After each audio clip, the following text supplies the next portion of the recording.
Cette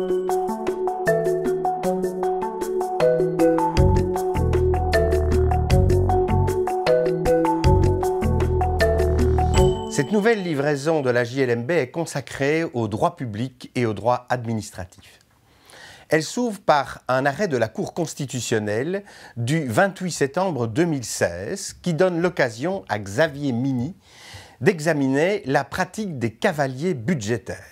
Qu'est-ce qu'un cavalier budgétaire ?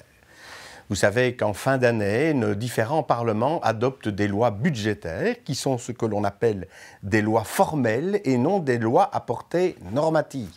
Il s'agit simplement d'autoriser les dépenses qui sont prévues par le budget. Mais il arrive fréquemment, et particulièrement en région wallonne, que l'on y insère des cavaliers budgétaires, c'est-à-dire des dispositions à portée normative. Ce qui pose en tout cas deux questions. D'une part, est-ce que ces cavaliers budgétaires doivent être soumis pour avis à les sections législatives du Conseil d'État? D'autre part, est-ce que la durée de validité de ces dispositions est limitée à la durée de validité du budget, c'est-à-dire à un exercice? L'arrêt qui est analysé ici portait sur une disposition de la loi budgétaire de la région wallonne du 19 décembre 2012 qui faisait peser le coût des élections provinciales et communales pour les entités qui avaient adopté le vote électronique sur ces entités. Élections communales qui avaient eu lieu 2 mois auparavant, en octobre 2012.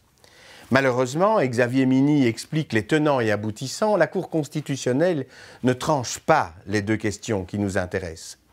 En ce qui concerne la soumission à l'avis de la section législation du Conseil d'État, la Cour constitutionnelle s'estime incompétente, car elle doit analyser le fond des dispositions et non la façon dont celles-ci ont été adoptées. Et en ce qui concerne la durée de validité, elle n'était pas véritablement posée, puisqu'il s'agissait cette fois d'imposer le coût d'une élection qui s'était tenue 2 mois auparavant, et non pas d'une disposition qui devait valoir pour les années à venir. Mais finalement, la disposition est annulée car la Cour constitutionnelle constate que le Parlement a donné un effet rétroactif indu à la disposition qu'il adoptait, puisqu'il s'agissait en décembre 2012 d'imposer le coût d'élection qui avait eu lieu 2 mois auparavant aux autorités provinciales et communales. Un arrêt du Conseil d'État du 24 décembre 2015 est intéressant car il est un des premiers à se prononcer sur la validité d'un marché public de services juridiques. Il s'agissait d'un marché par lequel une autorité voulait confier à un cabinet d'avocats la récupération de ses créances. Et il avait été demandé à ceux-ci de définir des prix en fonction du nombre de dossiers qui seraient traités à une même audience. 1, 2 ou 3, 4 ou 5, plus de 5, plus de 10. Et un des avocats avait eu l'intelligence ou l'astuce de proposer un prix très faible lorsqu'il n'y avait qu'une affaire à l'audience, beaucoup plus faible que lorsqu'il y en avait plus, ce qui paraissait assez incongru. Il s'en justifiait, et l'autorité adjudicatrice s'en justifiait, en disant qu'il était probable que c'est parce que cet avocat pouvant lui-même organiser ses audiences, il y aurait très peu d'audiences où il n'y aurait qu'un dossier. Et le Conseil d'État de considérer que cela ne permet pas de justifier un prix anormalement bas. Si précisément il y a très peu d'occurrences dans lesquelles ce prix bas doit être appliqué, il n'aurait pas dû être pondéré de la même façon que les autres.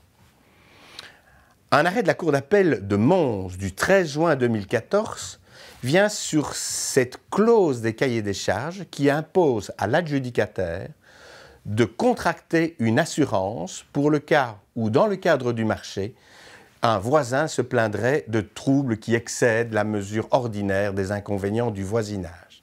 Est-ce que cette clause a pour effet de transférer le poids de cette indemnisation sur l'adjudicataire? Non, répond la Cour d'appel de Mons, le fait que l'adjudicataire doive s'assurer n'implique pas un déplacement de la charge. J'épingle aussi un arrêt de la Cour d'appel de Liège du 13 mai 2015. Une autorité adjudicatrice avait entendu limiter la faculté de cumuler les capacités techniques de plusieurs entités pour exercer un marché. Les soumissionnaires pouvaient se grouper en associations momentanées, mais il était indispensable qu'un des associés, à lui seul, dispose des facultés qui lui permettaient d'accomplir telle partie du marché. La Cour d'appel de Liège rappelle que cette faculté est concevable, mais uniquement s'il y a des raisons particulières que l'on justifie, in concreto, de réclamer qu'une seule entreprise soit à même d'exercer cette mission. Ce numéro, en ce qui concerne ces aspects marché public, a été préparé par André Delvaux.